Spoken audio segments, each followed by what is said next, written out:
Ladies and gentlemen, we're back in the Real Deal Talk podcast studio.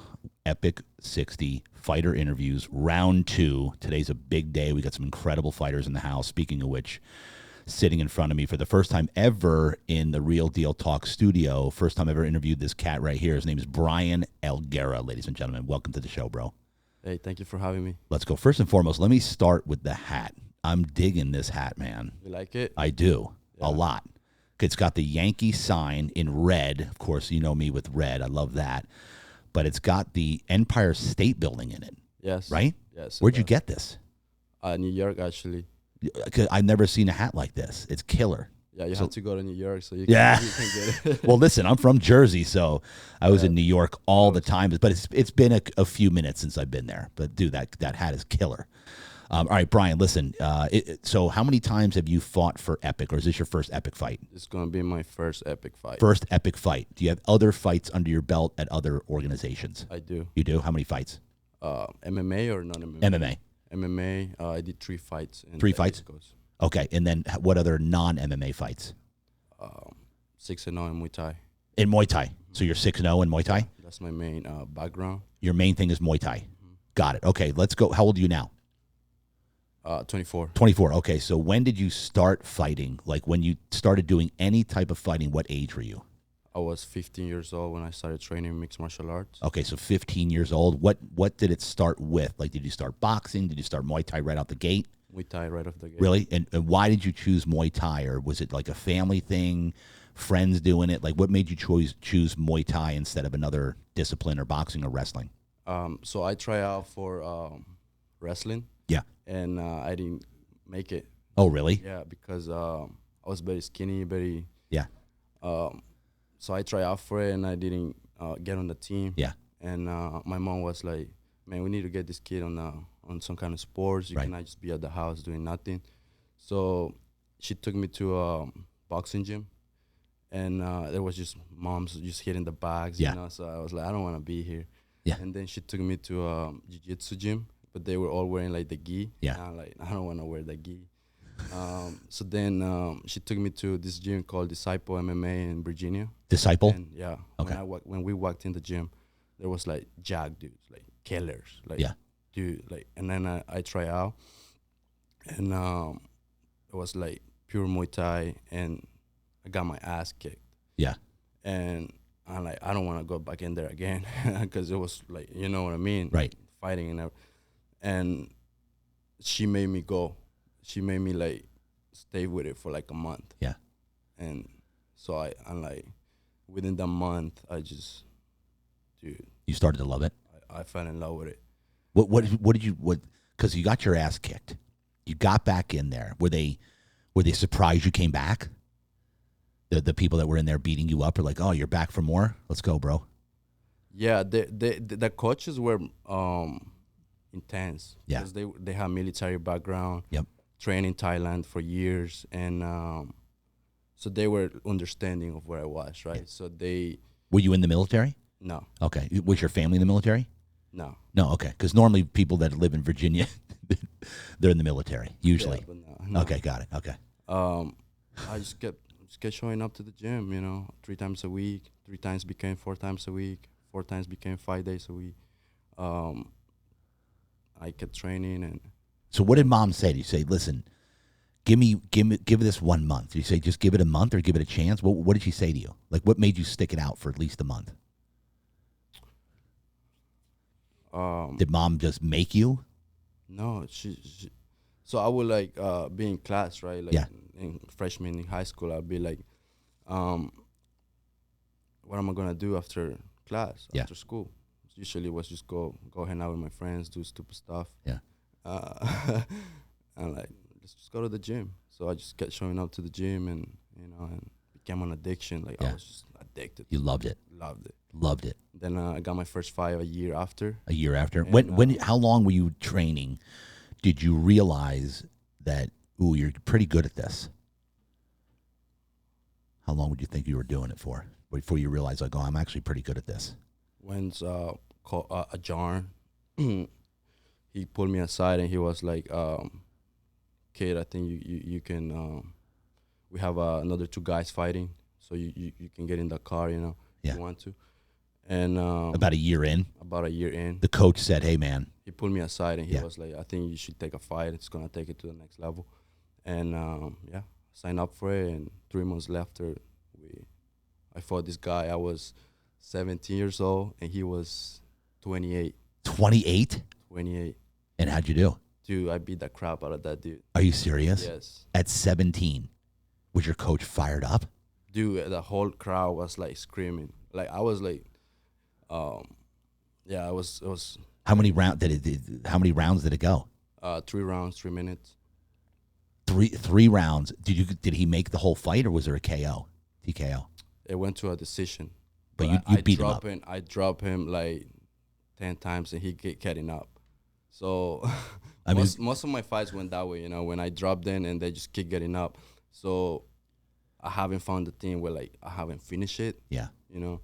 But I always drop in. Maybe like I'm get too nice in there. I'm like, get up. You know what I mean? You don't actually like pile on them when they're down. You kind of That's what I want to like transition into MMA now. Yeah. It's gonna be like that's true. Yeah. You know what I mean? Because in Muay Thai it's like by points, like right. Very patient. You have to like time it, speed, everything. As MMA is like 2 big balls, just fucking go. Exactly. And if you get them down, you can go for like pound them. Exactly. Yeah. So you'll probably be finishing so this is your. Did you say this is your first MMA fight then? This is gonna be my 4th. Oh, 4th. Okay, got it. Okay, so how you doing so far in MMA? What's your record? 3. 3-0. 3-0. 3-0. So 6-0 Muay Thai. 3-0 MMA. Yes. And when was your last MMA fight? 2021. 2021. Okay, so it's been a while. Yes. Okay, how come such a long time between fights? How come you didn't fight any other MMA fights between then and now? So I was in Virginia, right? Yeah. 2021, 2022. Okay. And I was like, had a pretty good jobs, everything. And I'm like, what am I gonna do in my life? I don't want to go to college. I have a good trade. I was doing air conditioning. I wanted to go to Florida, to Tampa and train. That's where most of the fighters go, right? Right. I want to train there. And then my girlfriend, she moved to San Diego. I never heard about San Diego. I never knew of anything.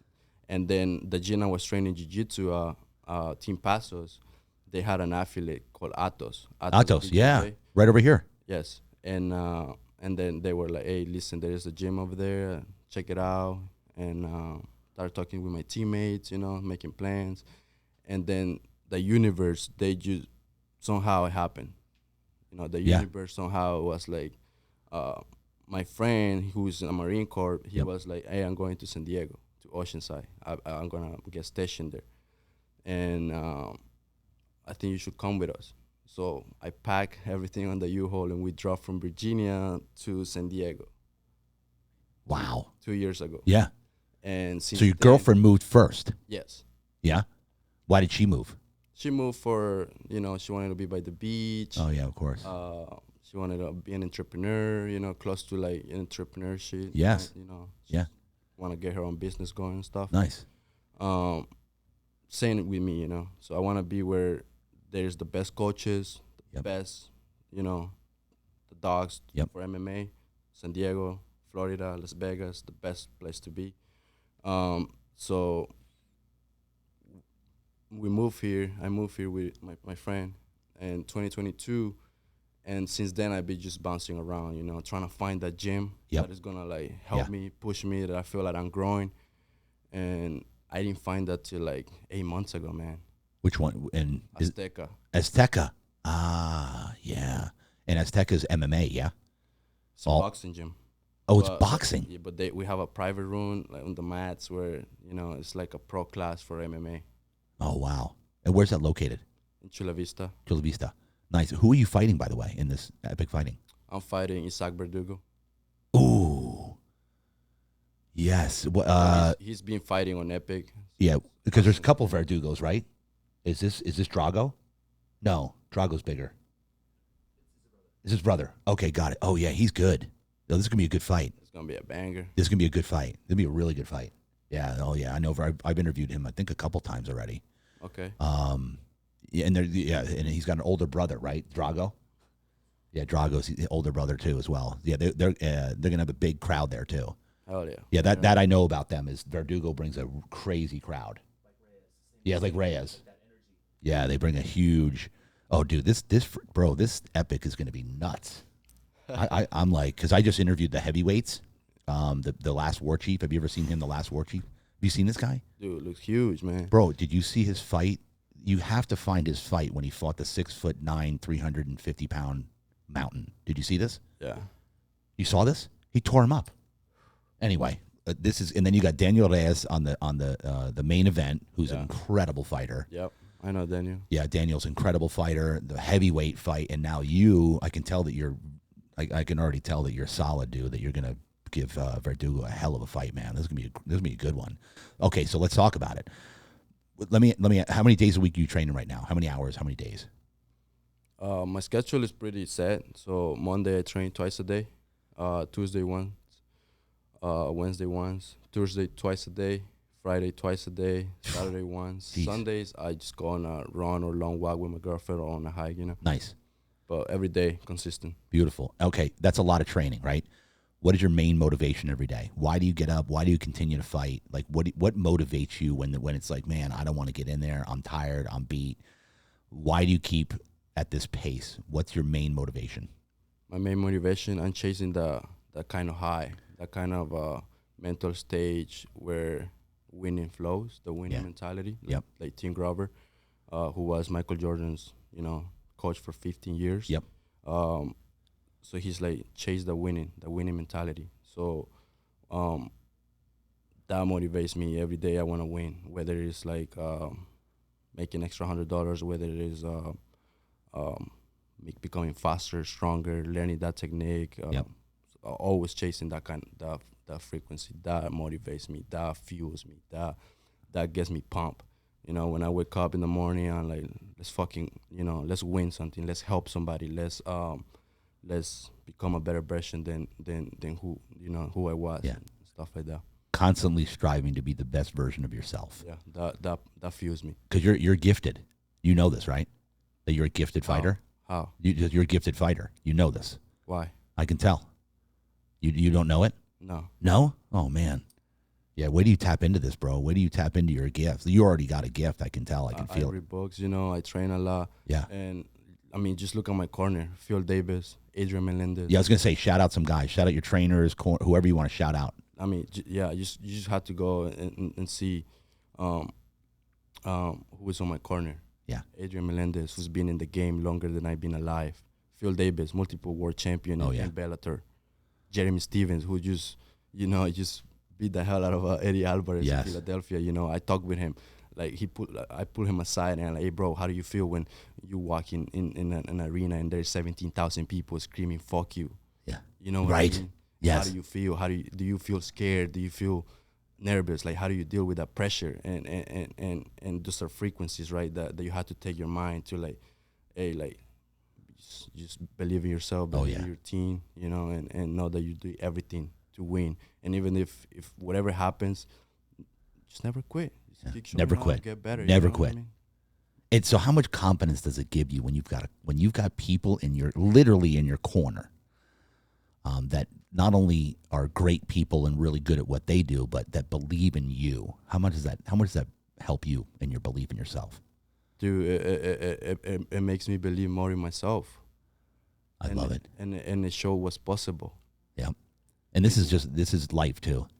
Yeah. When you got people in your life that actually not only believe in you, but they're rooting you on. They want you to succeed. How good does that feel? Dude, it makes you feel like you're not alone. Yeah.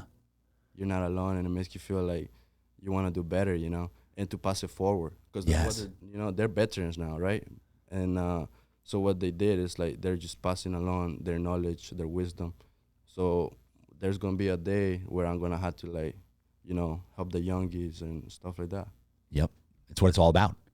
This is literally what it's all about, is becoming the best version of yourself and then passing on what your coaches, Phil Davis, all these guys have given to you, poured into you, poured in their love to you, their belief in you, their training, and then someday you're going to take that and carry it on and carry it, pay it forward. Yeah. I love that, dude. How fired up are you for this fight? Excited, excited because I've been wanting to get in the cage for a year now. I was supposed to get on the last Epic. Since, it was not meant to happen. Yeah. And who are you supposed to fight in that one? Calvin Clayton. Okay. I think. Just fell through. Fell through because one of my medicals didn't kick in. And didn't. Yeah. Yeah. And so that doctor he called it out. So he did? He did, yeah. He was okay. Like, it's not gonna happen. All right. So tell me, give me your mentality coming in when you're walking from the dressing room into the cage. Tell me about what happens in your mind. You flip a switch.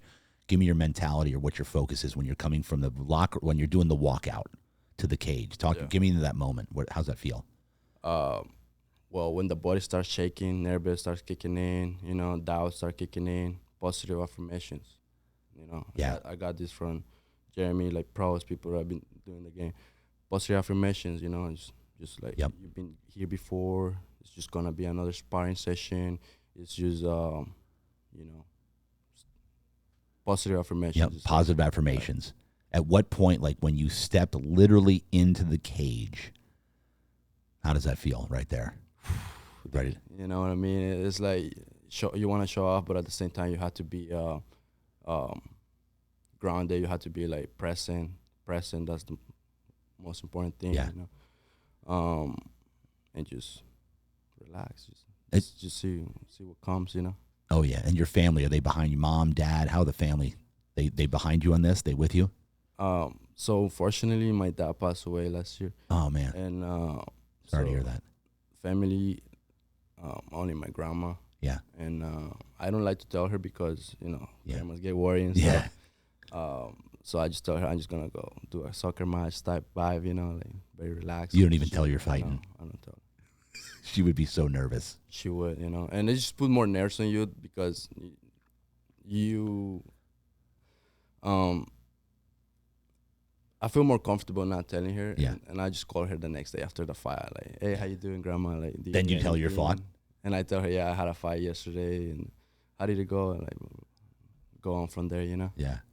How much would you say at this point? Did you have a close relationship with your dad? I did. Yeah, my dad is my biggest hero. He the greatest man I known, and I want to make sure that I do the right thing for him. Then make sure that I continue, our last name legacy. Yeah. And how much would you say at this point you are fighting for him as well? Like, how much is he on your mind when you're fighting? Like, basically wanted to, as you said, carry on the name, the legacy. Yeah. How big is that? It does help me a lot, to like be grateful, be present, and then to be better. And whenever I don't want to when I don't want to go an extra round, I'm exhausted. I think of him, and he's looking at me, and he's like, "What will you do?" Yeah. So. And then grandma, how much grandma mean to you? My grandma, she means a lot to me, because she's like the last of my generation, I feel. And after her, there's not going to be anybody on this planet that is going to know me as much as her. She pretty much raised you? She did. She did? She did. Wow. And, yeah, so she when she's gone, it's going to be sad, but I'm going to remember her, and I'm going to make sure that, I'm going to follow her morals, and give back, help, and just be a better person. I love it. And then let's shout out girlfriend since she's in the room. Yeah. Oh man. How much does she mean to you? What is she? Dude, she put so much effort. She believes in me more than when I don't believe in myself. And yeah, she's a big supporter. She's one of the main reasons that I can go to the gym, every day and have someone to fall back on, in case anything goes sideways, and it's a fun relationship, Yeah. what I mean? We travel, we get fit, we hit the gym, it's pretty fun, man. Yeah. It's like, What's her name? her name is Jennifer Spears. Jennifer. All right, big shout out, Jennifer. You want to say thank you to Jennifer for all the? No, yeah, thank you, for believing in me. Let's go, man. Appreciate it. Come on. All right, dude. It's been a pleasure. It's been an honor. Wish we could go longer. Epic 60, ladies and gentlemen, Friday the 21st. Brayan Alguera, look for him in the cage. I'm telling you right now, I got a good feeling about this dude. His opponent is an incredible opponent, so this is going to be an incredible fight, man. Can't wait to see you strapped, dude. This is going to be awesome. It's gonna be a banger. And give me a prediction. If it's not an early finish, I'll dominant decision, like most of my fights, you know. Yeah. Like I said, I drop them and I'm too nice, but you know what I mean. I've been working with some real dudes, so nice. It's gonna be a good one. It's gonna be a good one, ladies and gentlemen. That's it. That's a wrap. Brayan Alguera, Real Deal Talk, Epic 60, fighter interviews. Get your tickets. Friday the 21st. Let's go. That's a wrap. Let's go.